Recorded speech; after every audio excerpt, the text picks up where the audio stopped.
नमस्कार।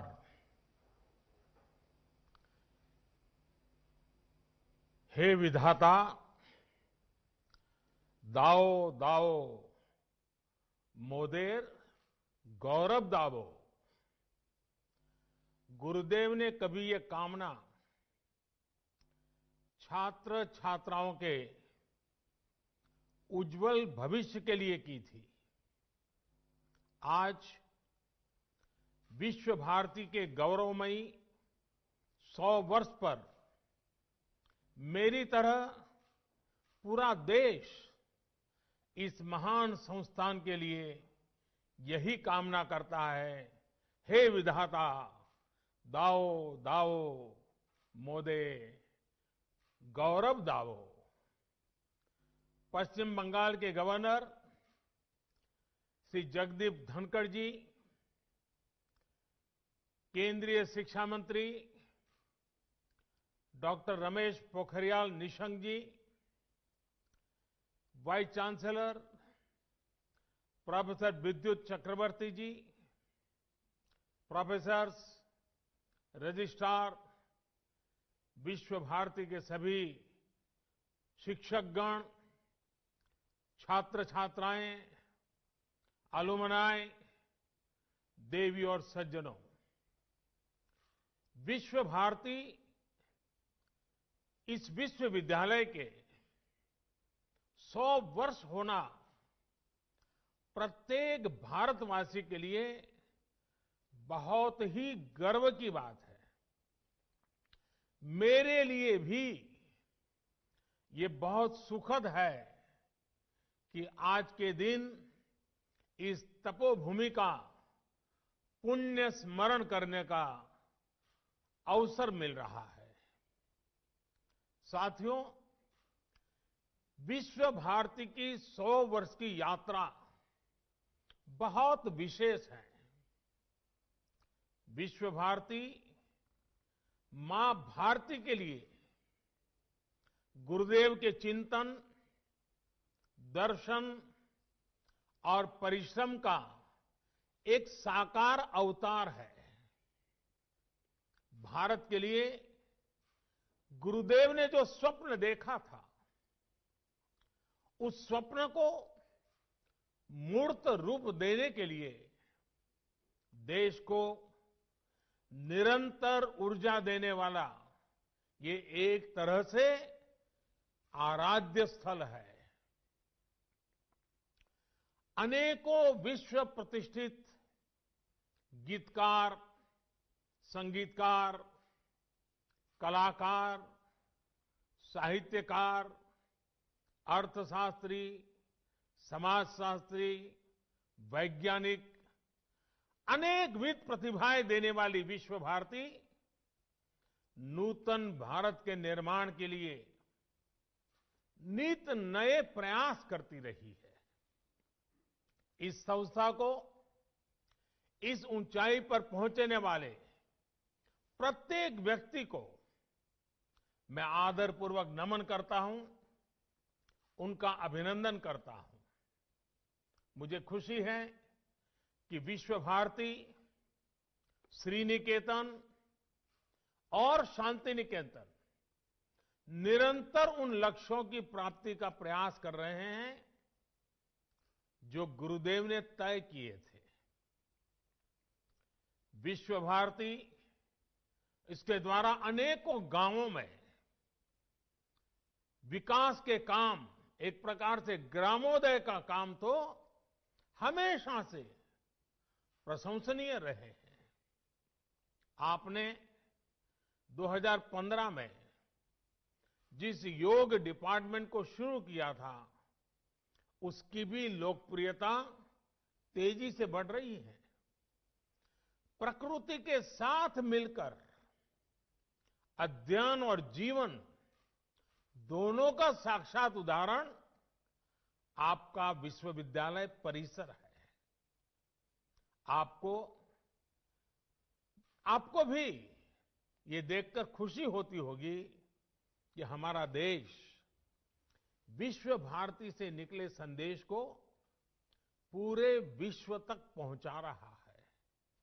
भारत आज international solar alliance के माध्यम से पर्यावरण संरक्षण के विषय में विश्व के अंदर एक बहुत बड़ी अहम भूमिका निभा रहा है।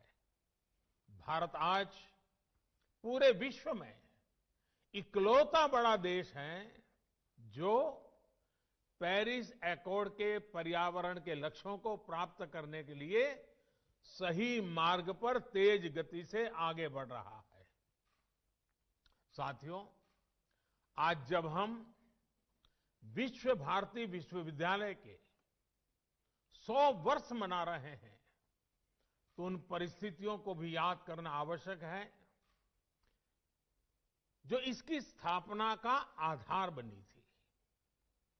ये परिस्थितियां सिर्फ अंग्रेजों की गुलामी से ही उपजी हो ऐसा नहीं था। इसके पीछे सैकड़ों वर्षों का अनुभव था, सैकड़ों वर्षों तक चले आंदोलनों की पृष्ठभूमि थी। आज आप विद्वज्जनों के बीच मैं इसकी एक विशेष चर्चा इसलिए कर रहा हूं कि इन बातों पर बहुत कम बात हुई है, बहुत कम ध्यान दिया गया है। इसकी चर्चा इसलिए भी आवश्यक है क्योंकि ये सीधे सीधे भारत के स्वतंत्रता आंदोलन और विश्व भारती के लक्ष्यों से जुड़ी है। साथियों, जब हम स्वतंत्रता संग्राम की बात करते हैं तो हमारे मन में सीधे 19वीं और 20वीं सदी का विचार आता है। लेकिन यह भी एक तथ्य है कि इन आंदोलनों की नींव बहुत पहले रखी गई थी।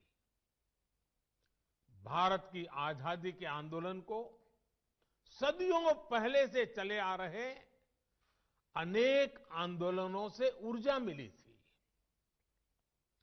भारत की आध्यात्मिक और सांस्कृतिक एकता को भक्ति आंदोलन ने मजबूत करने का काम किया था।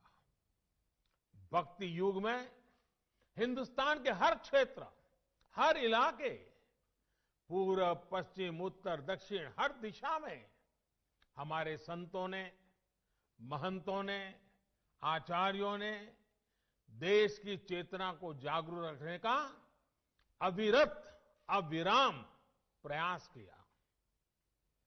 अगर दक्षिण की बात करें तो मध्वाचार्य, निम्बकाचार्य, वल्लभाचार्य, रामानुजाचार्य हुए। अगर पश्चिम की तरफ नजर करें तो मीराबाई, एकनाथ, तुकाराम, रामदास, नरसिंह मेहता।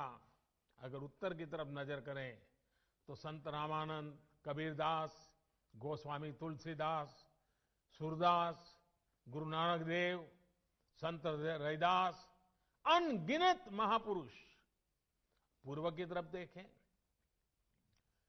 इतने सारे नाम हैं।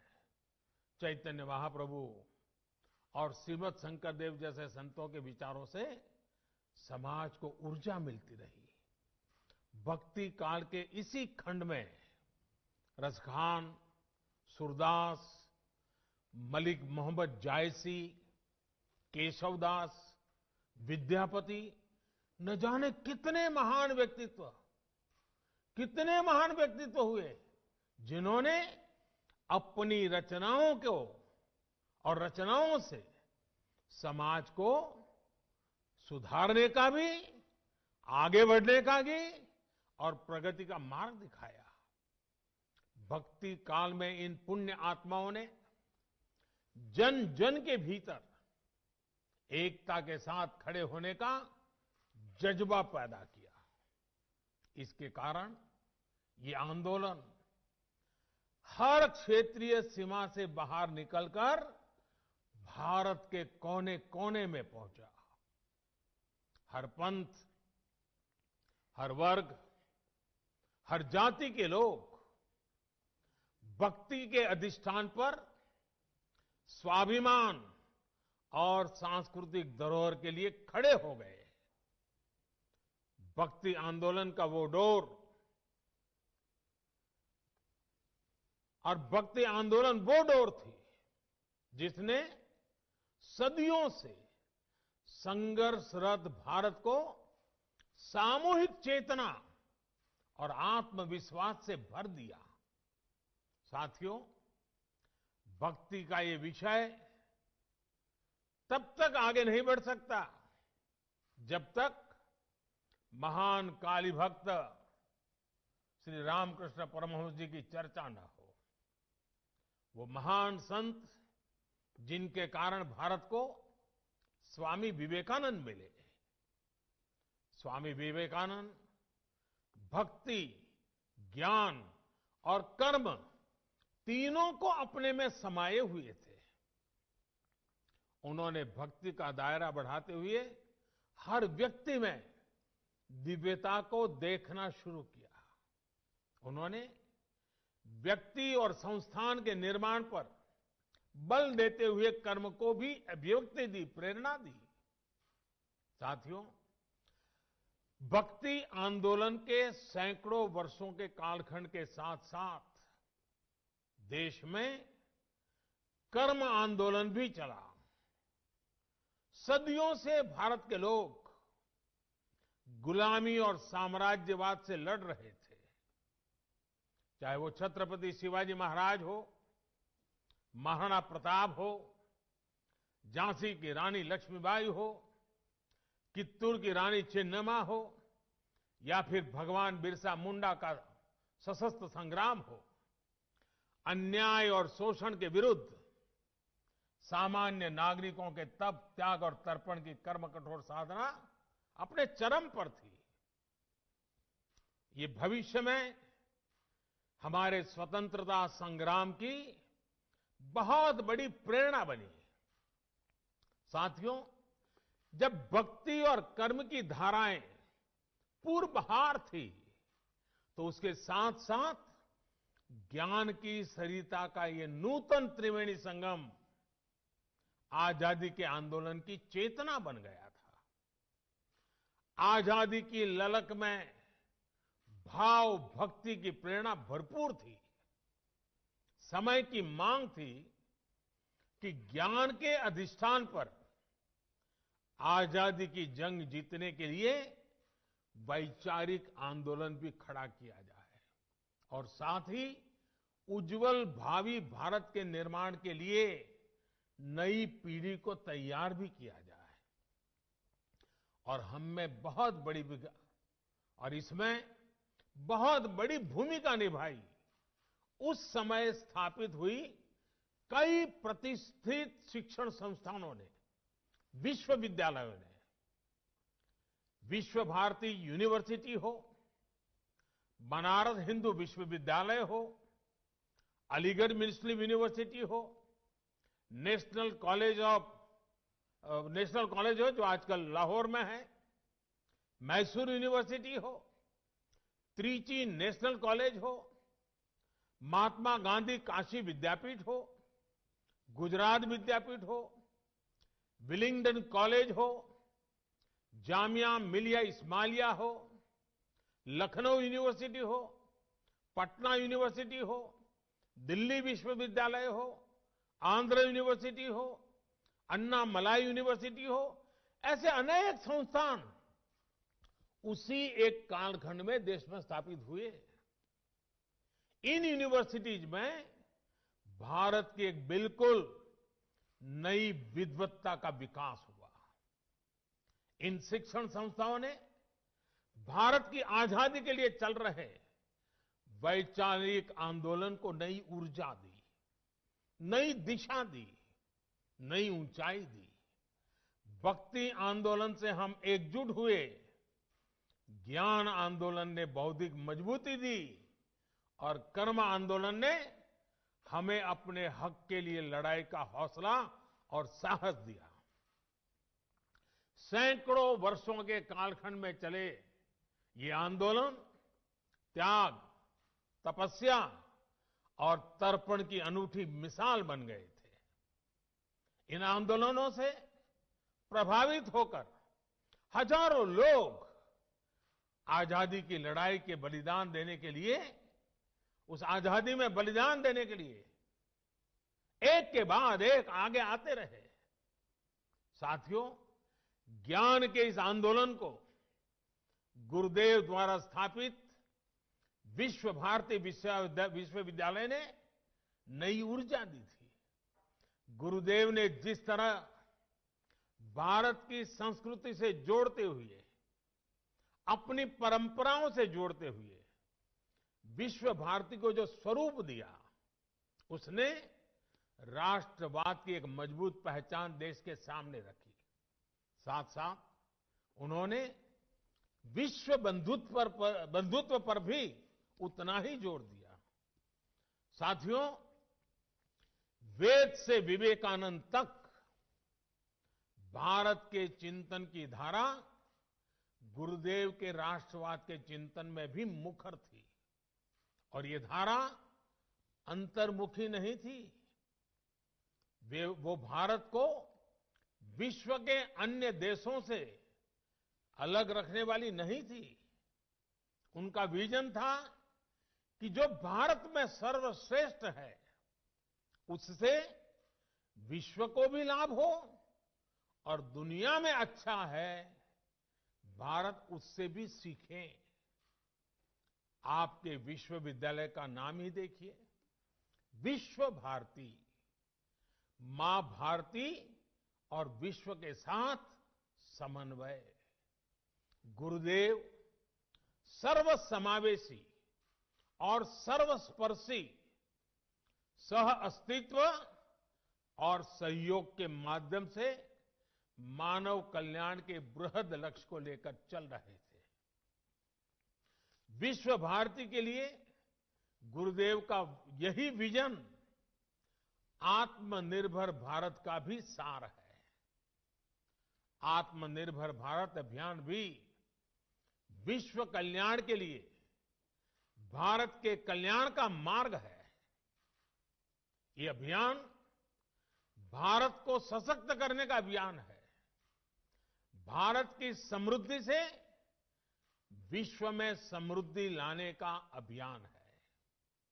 इतिहास गवाह है कि एक सशक्त और आत्मनिर्भर भारत ने हमेशा पूरे विश्व समुदाय का भला किया है। हमारा विकास एकांकी नहीं, बल्कि वैश्विक, समग्र, और इतना ही नहीं, हमारे रगों में जो भरा हुआ है सर्वे भवन्तु सुखिनः का है। भारती और विश्व का ये संबंध आपसे बेहतर कौन जानता है। गुरुदेव ने हमें स्वदेशी समाज का संकल्प दिया था। वो हमारे गांवों को, हमारी कृषि को आत्मनिर्भर देखना चाहते थे। वो वाणिज्य और व्यापार को आत्मनिर्भर देखना चाहते थे। वो आर्ट और लिटरेचर को आत्मनिर्भर देखना चाहते थे। उन्होंने आत्मनिर्भरता के लक्ष्य को प्राप्त करने के लिए आत्मशक्ति की बात कही थी। आत्मशक्ति की ऊर्जा से राष्ट्र निर्माण को लेकर उन्होंने जो बात कही थी, वो आज भी उतनी ही अहम है। उन्होंने कहा था, राष्ट्र का निर्माण एक तरह से अपनी आत्मा की प्राप्ति का ही विस्तार है।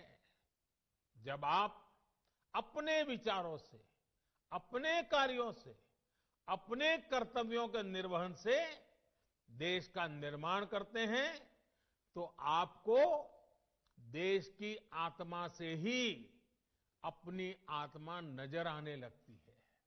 साथियों, भारत की आत्मा, भारत की आत्मनिर्भरता और भारत का आत्मसम्मान एक दूसरे से जुड़े हुए हैं। भारत के आत्मसम्मान की रक्षा के लिए तो बंगाल की पीढ़ियों ने खुद को खपा दिया था।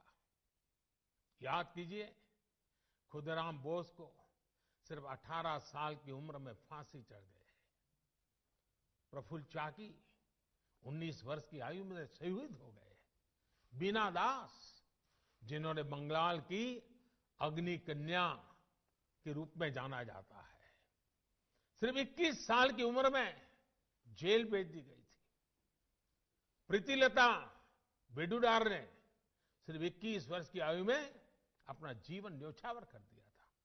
ऐसे अनगिनत लोग हैं, शायद जिनके नाम इतिहास में भी दर्ज नहीं हो पाए। इन सभी ने देश के आत्मसम्मान के लिए हंसते हंसते मृत्यु को गले लगा दिया। आज इन्हीं से प्रेरणा लेकर हमें आत्मनिर्भर भारत के लिए जीना है, इस संकल्प को पूरा करना है। साथियों, भारत को मजबूत और आत्मनिर्भर बनाने में आपका हर योगदान पूरे विश्व को एक बेहतर स्थान बनाएगा। वर्ष 2022 में देश की स्वतंत्रता के 75 वर्ष पूरे होने जा रहे हैं। विश्व भारती की स्थापना के 27 वर्ष बाद भारत आजाद हो गया था। अब से 27 वर्ष बाद भारत अपनी आजादी के 100 वर्ष का पर्व मनाएगा। हमें नए लक्ष्य गढ़ने होंगे, नई ऊर्जा जुटानी होगी, नए तरीके से अपनी यात्रा शुरू करनी होगी। और इस यात्रा में हमारा मार्गदर्शन कोई और नहीं बल्कि गुरुदेव की ही बातें करेंगी, उनके विचार करेंगे। और जब प्रेरणा होती है, संकल्प होता है, तो लक्ष्य भी अपने आप मिल जाते हैं। विश्व भारती की ही बात करूं तो इस वर्ष यहां ऐतिहासिक पौष मेले का आयोजन नहीं हो सका है। 100 वर्ष की यात्रा में तीसरी बार ऐसा हुआ है। इस महामारी ने हमें इसी मूल्य को समझाया है, वोकल फॉर लोकल। पौष मेले के साथ तो ये मंत्र हमेशा से ही जुड़ा रहा है। महामारी की वजह से इस मेले में जो कलाकार आते थे, जो हैंडीक्राफ्ट वाले साथी आते थे, वो नहीं आ पाए। जब हम आत्मसम्मान की बात कर रहे हैं, आत्मनिर्भरता की बात कर रहे हैं, तो सबसे पहले मेरा एक आग्रह पर आप सब मेरी मदद कीजिए, मेरा काम कीजिए। विश्व भारती के छात्र छात्राएं पौष मेले में आने वाले आर्टिस्टों से संपर्क करें, उनके उत्पादकों बारे में जानकारी इकट्ठा करें और इन गरीब कलाकारों की कलाकृतियां ऑनलाइन कैसे बिक सकती है, सोशल मीडिया की इसमें क्या मदद की जा सकती है, इसे देखें, इस पर काम करें।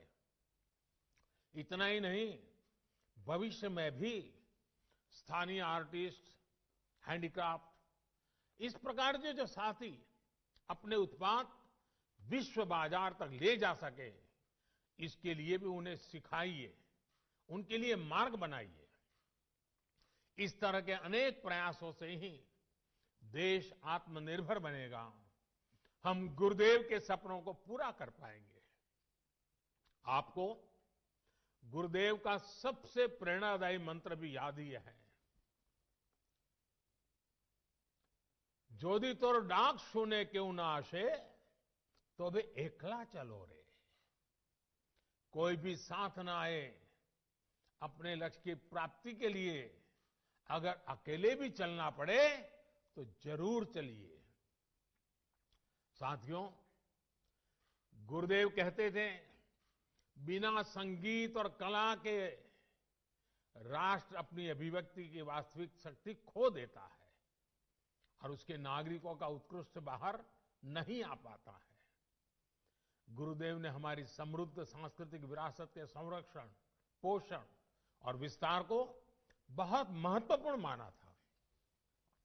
यदि हम उस समय के बंगाल को देखें तो एक और अद्भुत बात नजर आती है। जब हर तरफ आजादी का आंदोलन उफान पर था, तब बंगाल उस आंदोलन को दिशा देने के साथ ही संस्कृति का पोषक भी बनकर खड़ा था। बंगाल में हर तरफ संस्कृति, साहित्य, संगीत की अनुभूति भी एक तरह से आजादी के आंदोलन को शक्ति प्रदान कर रही थी। साथियों, गुरुदेव ने दशकों पहले ही भविष्यवाणी की थी,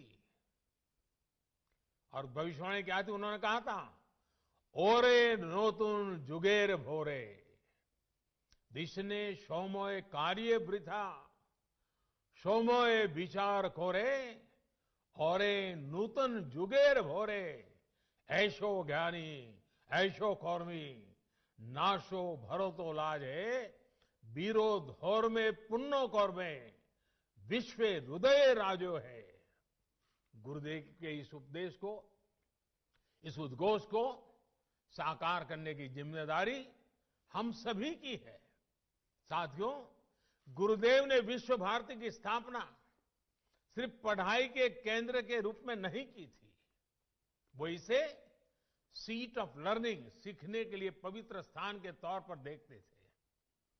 पढ़ाई और सीखना दोनों के बीच का जो भेद है, उसे गुरुदेव के सिर्फ एक वाक्य से समझा जा सकता है। उन्होंने कहा था, मुझे याद नहीं है कि मुझे क्या पढ़ाया गया था, मुझे सिर्फ वही याद है जो मैंने सीखा है। इसे और विस्तार देते हुए गुरुदेव टैगोर ने कहा था, सबसे बड़ी शिक्षा वही है जो हमें न सिर्फ जानकारी दे, बल्कि हमें सबके साथ जीना सिखाए। उनका पूरी दुनिया के लिए संदेश था कि हमें नॉलेज को एरियाज में, लिमिट्स में बांधने की कोशिश नहीं करनी चाहिए। उन्होंने यजुर्वेद के मंत्र को विश्व भारती का मंत्र बनाया। यत्र विश्वम भवत्येक नीडम, जहां पूरा विश्व एक नीड बन जाए, घोंसला बन जाए, वो स्थान जहां नित नए अनुसंधान हो, वो स्थान जहां सब साथ मिलकर आगे बढ़े। और जैसे अभी हमारे शिक्षा मंत्री विस्तार से कह रहे थे, गुरुदेव कहते थे, चित्तो जेथा भयम शून्यो, चित्तो जेथा भय शून्यो उच्चो जेथा शीर ज्ञान जेथा मुक्तो। यानी हम एक ऐसी व्यवस्था खड़ी करें जहां हमारे मन में कोई डर ना हो, हमारा सर ऊंचा हो और ज्ञान बंधनों से मुक्त हो।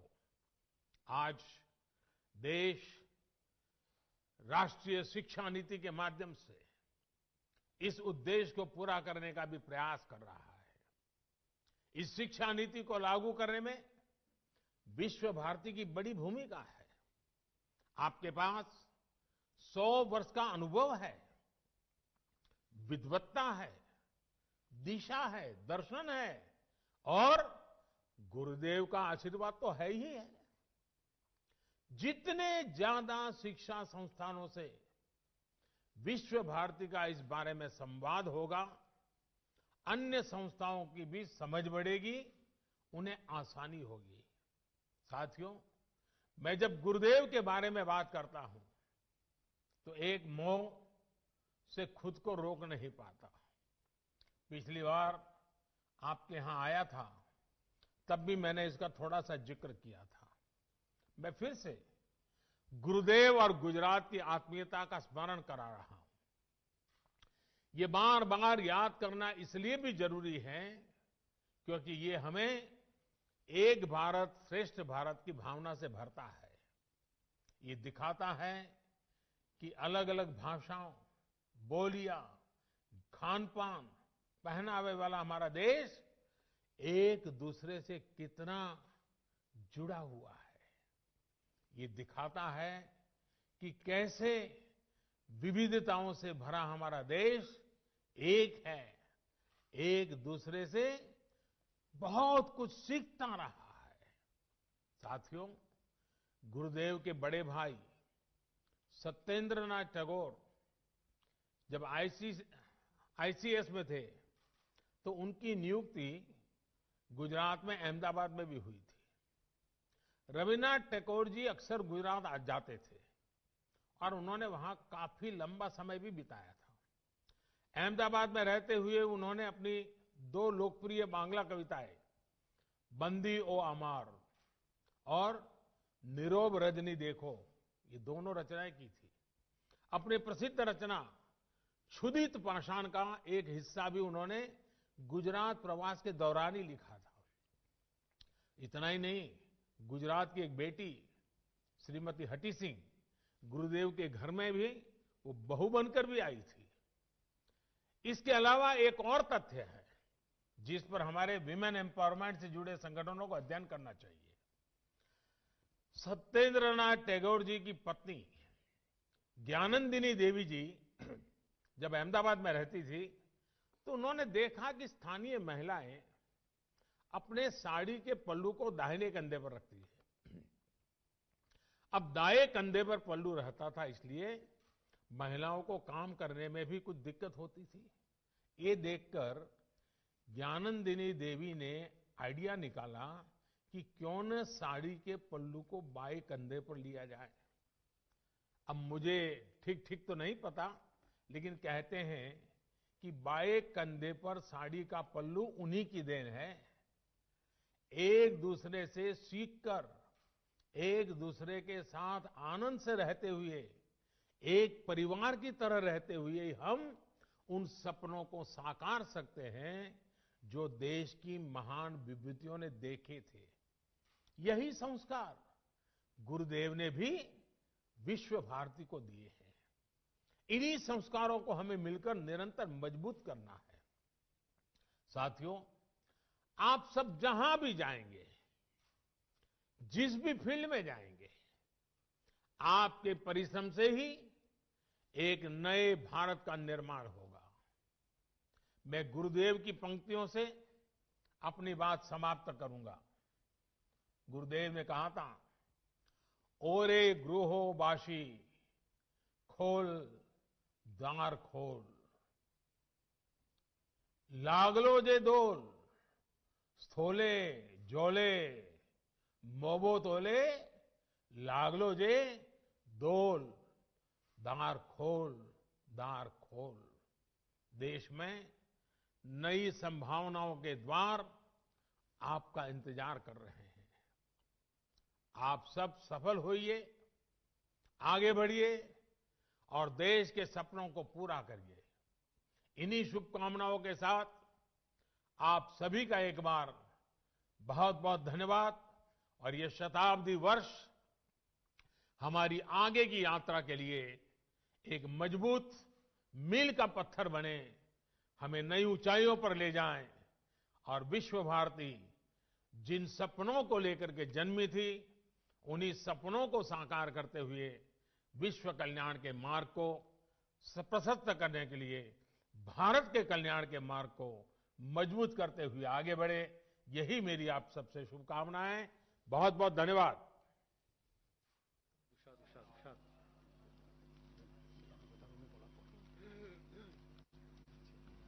मेरा भी